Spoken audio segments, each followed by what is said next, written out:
Hi guys, welcome back with me again in this channel. On today's tutorial, I'm going to show you how to quickly find trending effects and filters in CapCut mobile homepage.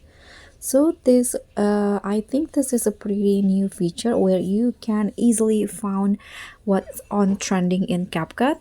So here on the homepage, as you guys can see here at the top, I'm going to just expand it like this. There will be this button, trending effects and filters. So by clicking on this, you can easily find the effects or filters that's currently on trending to use it on your project. So let's try to click on the trending effects.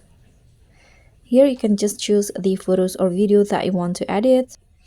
Okay, so I'm going to just use a video from the CapCut library. For example, this one. Click on add, and now here the editing page will be open and you'll be automatically a CapCut will lead you to the video effects or the trending effects now. So you can just choose here.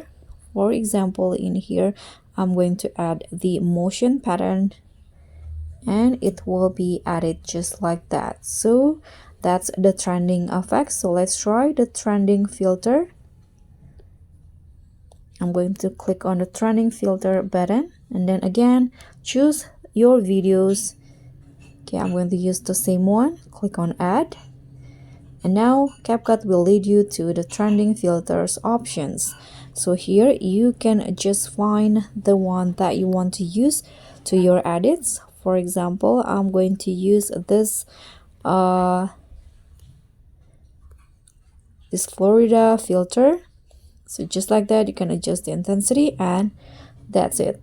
So guys, that's all from me. Thank you so much for watching. Don't forget to like, comment, and subscribe. Also, click on the thanks. Bye.